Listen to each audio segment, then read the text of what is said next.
time for another driving video. I'm not particularly concerned about the safety implications of this one because, as many of you who know me have heard me say before, there are large parts of Spain where driving, much like bicycle racing, is hot, flat, and shit. Without being manifestly unkind to the people of Asturias, it's a beautiful part of the world, but it's 40 degrees. The air conditioning doesn't work in my car. I've drunk 3 litres of water. Like, it's just a sweat fest. It's horrible. Anyway, the story of my day has been quite entertaining. I got up early I'm supposed to race tonight in Asparo, just over the border in the French Basque Country, and do a nocturne there. It's a carnival there today. Anywho, I got my shit together, rolled down to the Citron, and I noticed that someone had smashed in the rear light. That's not very nice. I thought maybe someone was a particularly unfortunate parker, but what are you going to do? The car's a hunk of junk, so deal with it. Put my bike in the back, move around to the front, and some jippos only leave it open the front door. So the front passenger side door is 2 inches proud of the body of the car, and I just absolutely bricked it. Opened up the glove compartment, and they haven't pinched anything. The GPS is still there. The fridge in the front is still there, where I keep my insulin. And the back was one of my bags, which had a set of bike shoes in. They've gone, but no, everything's there. So either someone's busted them, or they just have got fat arms. It's another reason you shouldn't be fat. Anyway, got away with it. Well, more or less. Obviously, I'm now in a situation where there's €69 in my bank account. And my car's fucked with more than 69 euros of damage. So I was not a happy camper, to put it mildly. So I went to see my friend Bernard, and we sat down, and some professors from university were there, and they sat down, and we conferenced, and coffee was drunk, and sandwiches were purchased, and that made me feel better because I realised I hadn't been eating because I've been stressing, which is never clever. Children with diabetes especially when you're on the old MDI again because your pump broke. But anyway,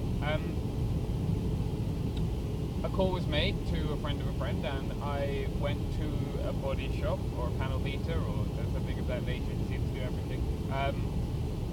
And he asked me how long I had. I told him I had to be in Irun this evening, to the Basque Country. He told me to go ride my bicycle, which I did. I got on my bike and went for a ride. He asked me what I was doing in Spain. I told him what I was doing in Spain, and he asked me if I was going back to America, and I told him why I wasn't. And he was a very kind man. I went for a ride, I came back, the car was fixed. Asked him how much I owed him, and he wouldn't take more than 20 euros off me, which was incredibly kind, considering he spent most of the morning beating the crap out of my car and had restored it, as you can see, to it's a perfect fit. The window doesn't go up and down, but bugger that, I don't care. Yeah, it's just when something comes along and kicks you in the balls and makes you think that people are not, people can be wankers sometimes, they can be, but people can also be phenomenally kind sometimes, so don't forget that.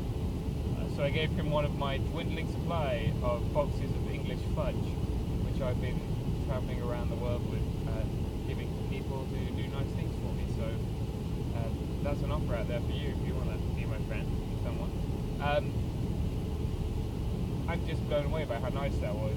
I'm also blown away by how hot it is. It's just disgusting. Just an epic sweat fest. But anyway, yeah, this is me heading to the Basque Country. Still going to race tomorrow. I think we got the Jaizkabel, I think that's how you say it, which is a brutal climb. And I've only got 39.25, which is normally amply sufficient. We shall see if it's amply sufficient tomorrow. I'm sorry I haven't taken my sunglasses off. I know I look like Robocop, but it's just not happening without the sunglasses. It's too bright and there's nothing going on here. Just like you can see, you a feel for how brutal the Civil War would have been. You know, the International Brigade fought in Asturias were coming up on Zaragoza, which was fought over repeatedly in the Civil War. Just hot. Just you can't imagine the way the sun bears down on you out here. It's like a weight on your shoulders. The humidity as well as the heat is really savage. But so be thankful to the people of the International Brigade who came here to try and stop fascism while the rest of the world turned its back. Anyway, we've had history and the present and mechanics and everything you could want. 5 minutes of video content, my face pretty much constantly. So have a good one, and I'll check in again soon. Bye bye.